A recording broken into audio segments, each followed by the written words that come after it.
पदुम परागा सुरुचि सुवास सरस अनुरागा। महाराज सदगुरुदेव भगवान से बढ़ के कोई तत्व नहीं है।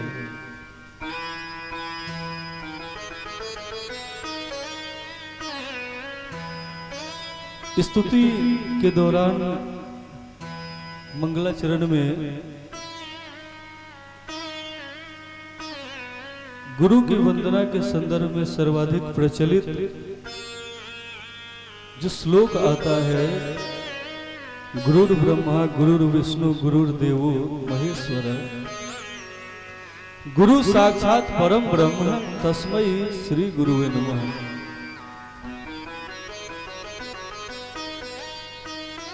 तो इसमें क्या कहा गया है? ये श्लोक तो बोलता है कि ब्रह्मा कोई और नहीं है,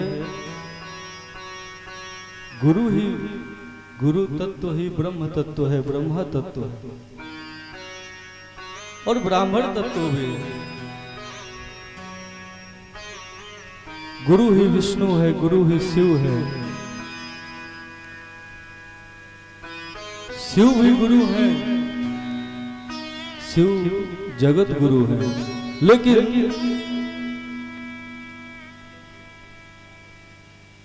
वो सिद्धों के लिए है, जन सामान्य के लिए उसका गुरु ही शिव है। जब गुरु को शिव रूप में देखना प्रारंभ करते हो तो एक दिन शिव भी गुरु बन के उतरता है और स्वयं भगवान कहते हैं कि आचार्य मां विजानियात न अवमन्यत कर ही चित न मर्त बुद्ध्या सुएत सर्वदेव मयो गुरु। स्वगुरु मां विजानियात गोपांगनाओं से कहते हैं भगवान,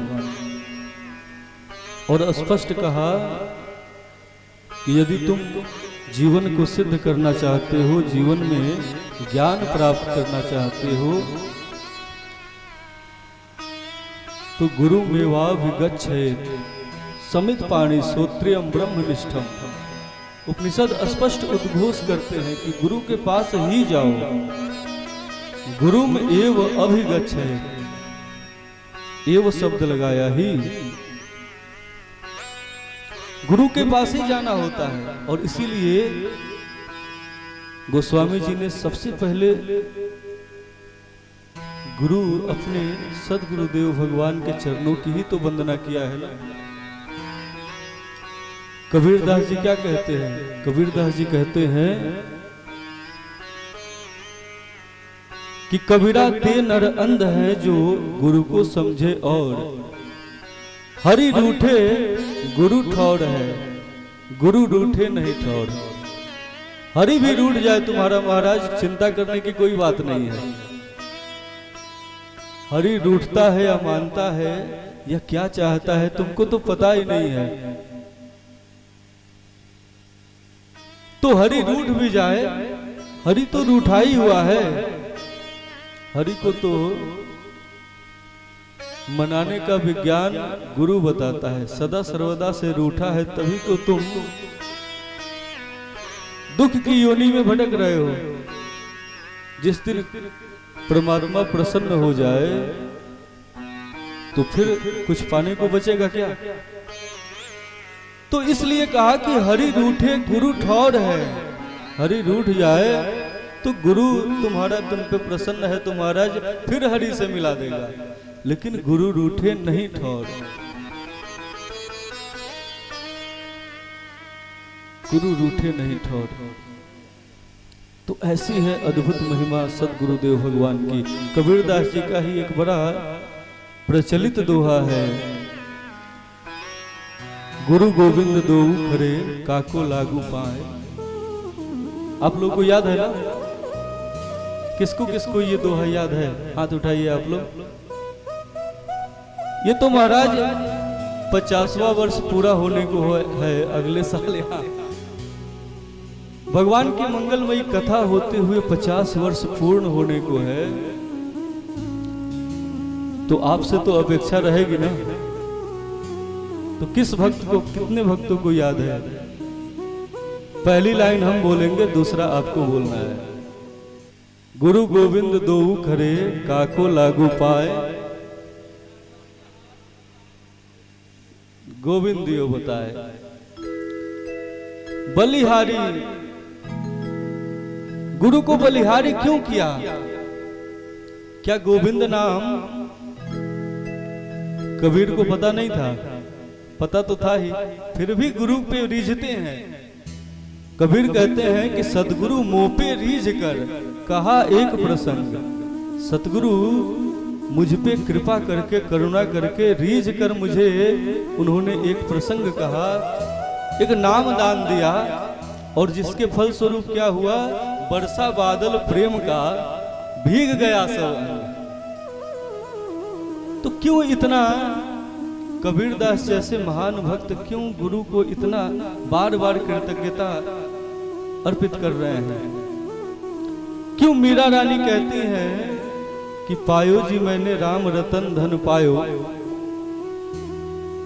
वस्तु अमोलक दी मेरे सदगुरु कृपा कर अपनायो। क्या मीरा को राम नाम पता नहीं था क्या?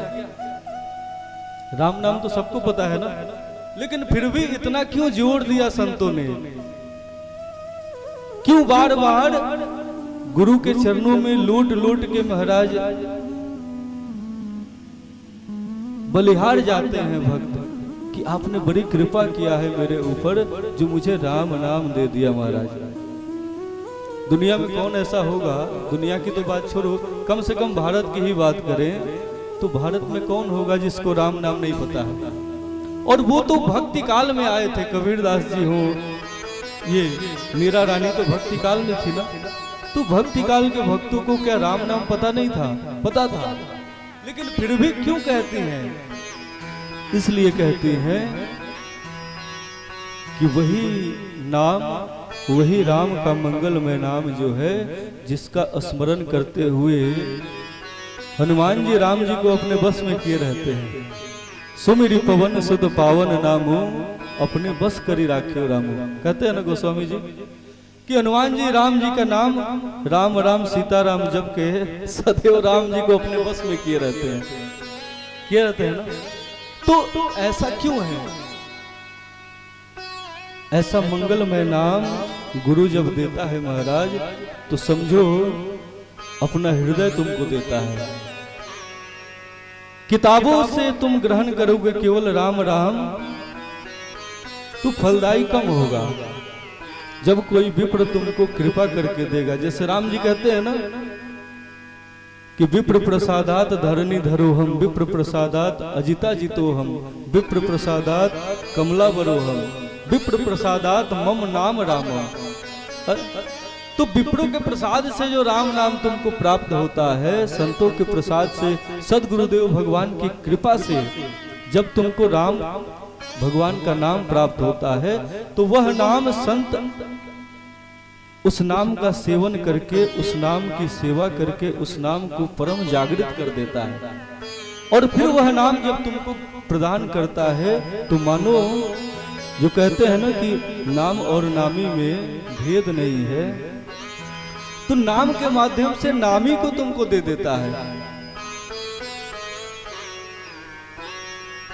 नानक जी का प्रचलित जो महामंत्र है वो क्या है कि एक ओंकार सतनाम करता पुरख निर्भव, निर्वैर अकाल मूर्ति अजूनि सैभम गुरु प्रसाद। लास्ट में कहा कि भगवान क्या है, तो गुरु का प्रसाद है। तुम जब गुरु की सेवा करते हो तो प्रसाद के रूप में परमात्मा तुमको गुरु से प्राप्त हो जाता है। तो ऐसी महिमा है गुरु की। एक छोटा सा प्रसंग याद आ गया कि एक बार गोस्वामी जी का एक शिष्य था, पूज्यपाद, जिसकी जयंती हम लोग मना रहे हैं। तो पूज्यपाद महान संत गोस्वामी जी का एक शिष्य था, नदी के उस पार रहते थे, आश्रम था। नदी के दूसरे छोर से आवाज आई उस भक्त के लिए कि तुम्हारे पिताजी का तबीयत बहुत तेज खराब हो गया है, अब जल्दी इस पार आ जाओ। नदी महाराज पानी बढ़ गया था नदी में, अब आने का कोई साधन नहीं था उस पार से इस पार।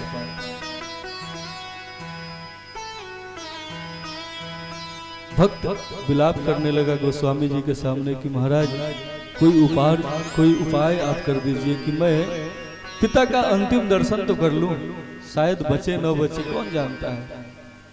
तो गोस्वामी जी ने कहा कि इसमें चिंता नहीं करो महाराज, जो नाम भाव सागर से सुमिर सुमिर नर उतर ही पारा, तो जो नाम भाव सागर को पार कराने वाला है, सदा सर्वदा से जिस नाम को ग्रहण करते हुए एक एक जीव भाव सागर को पार करते हैं, तो महाराज ये छोटी मोटी नदी की क्या तुलना है।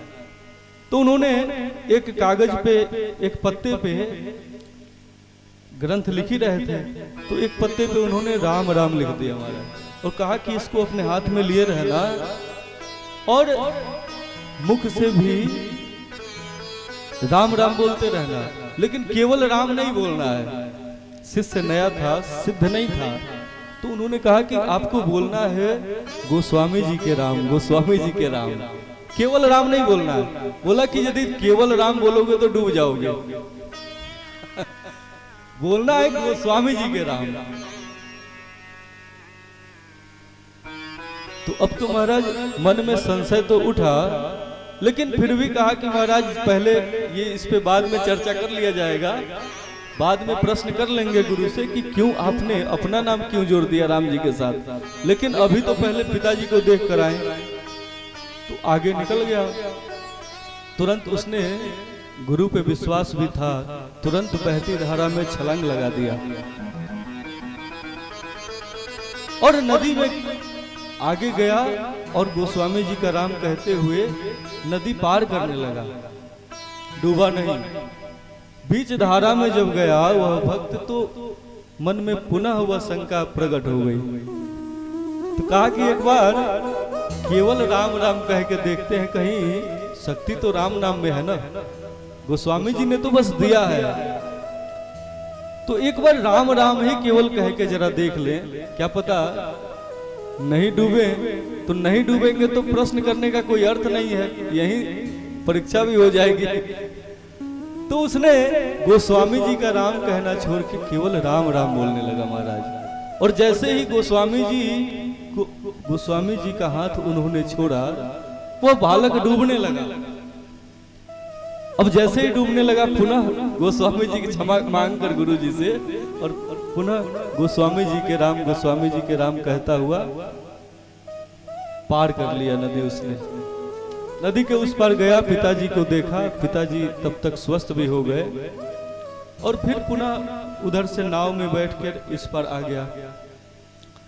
अगले दिन उसने प्रश्न किया गुरु जी से कि महाराज आपने गोस्वामी जी का नाम क्यों दिया, और मैंने परीक्षा भी लिया, मैंने आपका नाम हटाकर भी देखा, मैं सच में डूबने लगा था, तो आखिर इसका रहस्य क्या है। राम तो राम है, वो आपके भी हैं, केवल आप ही के, गोस्वामी जी के ही राम थोड़े ही है, राम तो सबके है ना, तो फिर मैं कैसे डूबने लगा, क्यों डूबने लगा। तो कहा कि महाराज राम सबके हैं, लेकिन तुम अभी राम को अपना मानते कहाँ हो। राम तो तुम्हारे हैं ही हैं, भक्त गाते हैं ना कि मेरे तो प्रभु एक तुम ही हो, तुमरे लाख करोड़ों, तुमरे लाख करोड़ नयन दो हमारी तुमरे ओर। तो नयन जब दोनों परमात्मा की ओर हो जाते हैं, अंतर लक्ष्या बहिर्दृष्टि निवेशो नमेश वर्जिता, जो अंतः दृष्टि नित्य हमारी रघुनाथ जी के चरणों में टिक जाती है, जब बहिरस्त जगत से हटके विषयों से छूटकर जब रघुनाथ जी के चरणों में, जिसको राम जी कहते हैं ना कि जननी जनक बंधु सुतदारा, तन धन भवन सुहृद परिवारा, सबकर ममता ताग बटोरी, मम पद मन ही बांध बरडोरी। ये जब स्थिति आ जाती है, जब जगत से अपने अनुराग को हटाकर अनुराग के पतले पतले धागों को मोटी रस्सी बना के महाराज जब रघुनाथ जी के चरणों में तुम बांध देते हो, तब जाके वो स्थिति आती है कि तुम्हारे नयन, तुम्हारे मन की जो आंखें हैं, ये रघुनाथ जी में नित्य संलग्न हो जाती है। तेसाम सतत युक्ता नाम भजताम प्रीति पूर्वकम ददामि बुद्धि योगम तम ये न माम उपयांति। कहा ना, भगवान ने गीता में भी कहा कि जो भक्त तेसाम सतत युक्ता नाम, सतत मुझसे युक्त होके भजताम प्रीत पूर्वकम, प्रीत पूर्वक मुझको भजता रहता है, उसी को मैं दधामि बुद्धि योगम तम, उसी को मैं, जिसको गोस्वामी जी कहते हैं कि सोई जानत जेहू देहि जनाई, जानत तुम्हें ही होई जाई, वही जान पाता है जिसको परमात्मा जनाता है, और जो जानता है जानत तुम्हें ही होई जाई। जैसे महाराज कोई नमक का स्वाद लेने के लिए कोई नमक का पुतला समुद्र में उतर जाए तो नमक को जान तो जाएगा लेकिन मिट जाएगा, जब तक बाहर है तब तक जानेगा नहीं, और जिस दिन उसका स्वाद चख लेगा उस दिन वो भी विलीन हो जाएगा। तो ऐसी स्थिति आ जाती है, जानत तुम्हें ही होई जाई। तो इस तत्व को भगवान जब कहते हैं गोस्वामी जी की सोही जानत जेहु देहि जनाई, तो सबको क्यों नहीं जना देते हैं, लेकिन भगवान ने शर्त रखा है कि मैं उसी को जनाता हूँ, उसी को अपना बुद्धि योग देता हूँ जो सतत मुझसे युक्त होकर मेरा प्रीति पूर्वक भजन करता है। तेसाम सतत युक्ता नाम भजताम प्रीति पूर्वकम, उसको ददामि बुद्धि योगम तम यह न माम उपयांति ते, उसी को मैं अपना बुद्धि योग प्रदान करता हूँ। तो ऐसी स्थिति कब आती है? ऐसी स्थिति तब आती है जब सदगुरुदेव भगवान प्रधानतया तो महत कृपा, प्रधान रूप से सदगुरुदेव भगवान जब कृपा करके रघुनाथ जी का नाम आपको प्रदान करते हैं, और फिर उसको प्रीति पूर्वक श्रद्धा के साथ, अनुपान श्रद्धा मति पूरी। गोस्वामी जी कहते हैं ना कि जब सदगुरु वैद वचन विश्वासा, संशय यह न विषय कर आशा, रघुपति भगति सजीवनी मुरी, श्रद्धावान ये क्या कहते हैं, अनुपान श्रद्धा मति पूरी। श्रद्धा के साथ, श्रद्धा रूपी अनुपान के साथ जब भक्त ग्रहण करता है रघुनाथ जी के नाम को, सदगुरुदेव भगवान के प्रदत्त नाम को, तब जाके वह नाम फलदायी होता है। इसीलिए गोस्वामी जी सदगुरुदेव भगवान की वंदना करते हैं।